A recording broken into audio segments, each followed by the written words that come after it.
بسم اللہ الرحمن الرحیم۔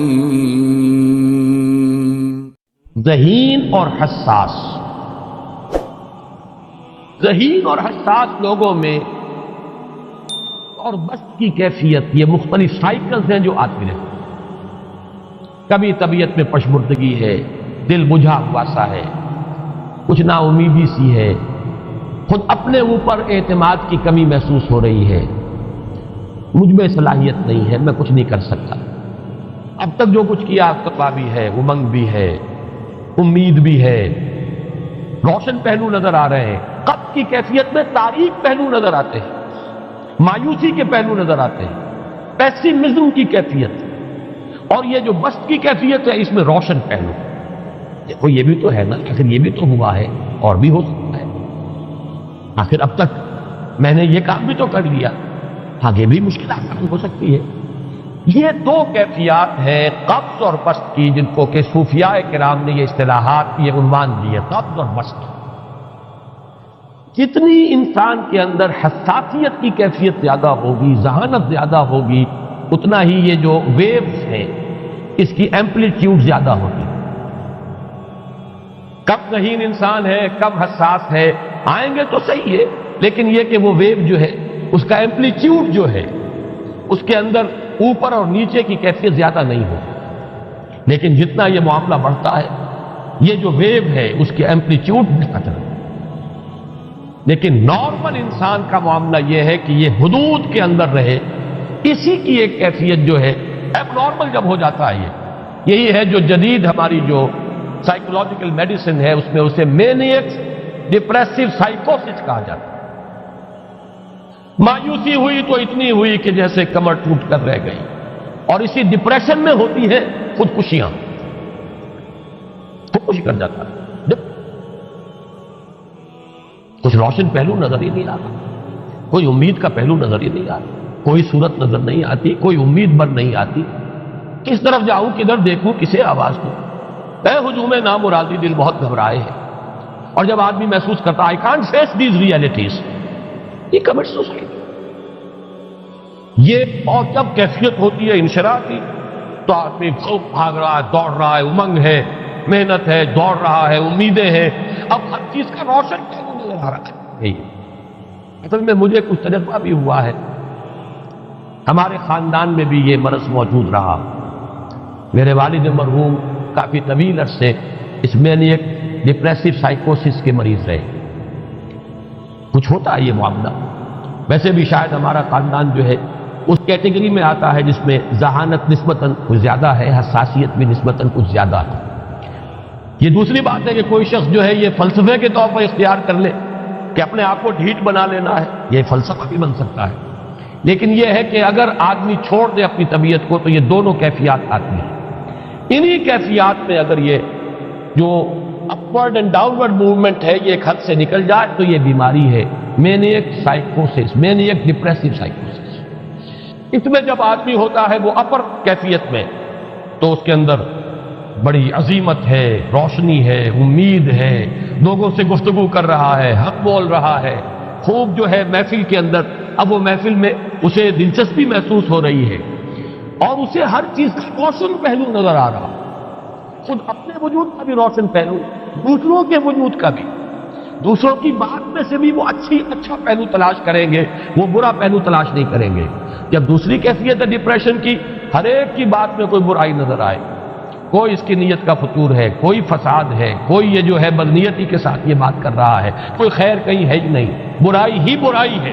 مایوسی ہی مایوسی ہے، بدلی ہی بدلی۔ یہ ہے در حقیقت وہ کیفیت،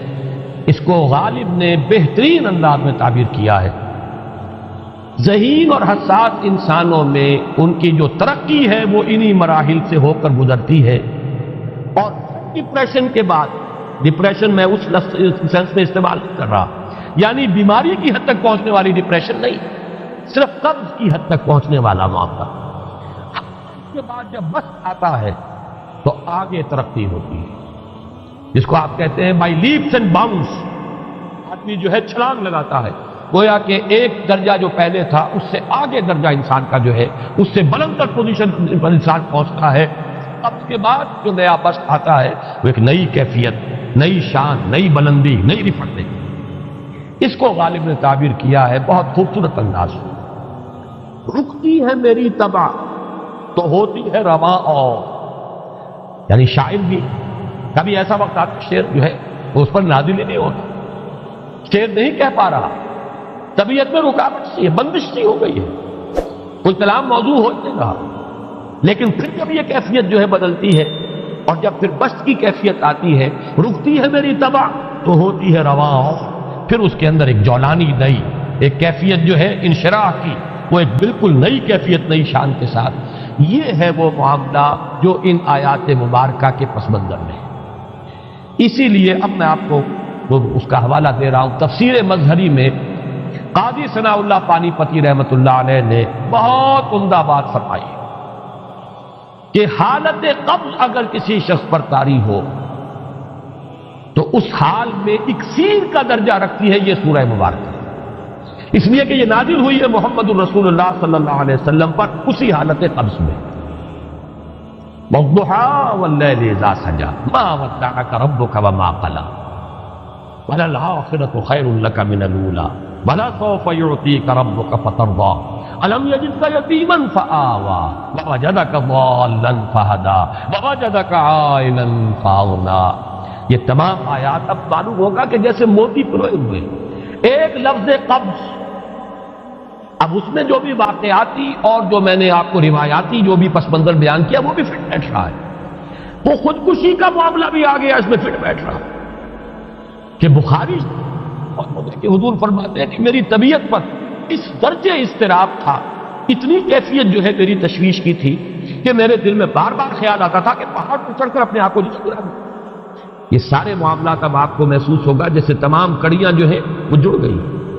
جیسے رات کو اب آپ اٹھ نہیں پا رہے، اضمحلال ہے، اعصابی جو ہے اعصاب اس درجے متاثر ہو چکے ہیں۔ صرف یہ ایک احساسات کی کیفیت نہیں ہے، آپ کی قوت فعلی جو ہے، قوت عملی، وہ بھی اس درجے متاثر ہو چکی ہے کہ کئی راتیں گزر گئی اور آپ رات کو نہیں اٹھ سکے، جس پر کہ ام جمیل کو یہ کہنے کا موقع نہیں ملا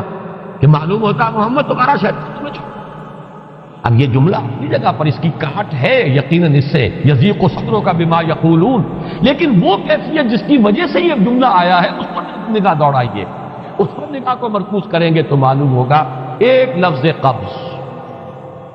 یہ قبض کی ایک کیفیت تھی، اس قبضی کی کیفیت کا ایک مظہر یہ ہے کیونکہ یہ بھی تو در حقیقت قلب مبارک جو ہے محمد الرسول اللہ صلی اللہ علیہ وسلم کا، اسی پر تو وحی کا نزول ہوتا تھا، یہ بھی وہی داخلی احساسات و کیفیات کا معاملہ ہے، یہی بھی در حقیقت یہ واردات قلبیہ ہی کا سارا معاملہ ہے،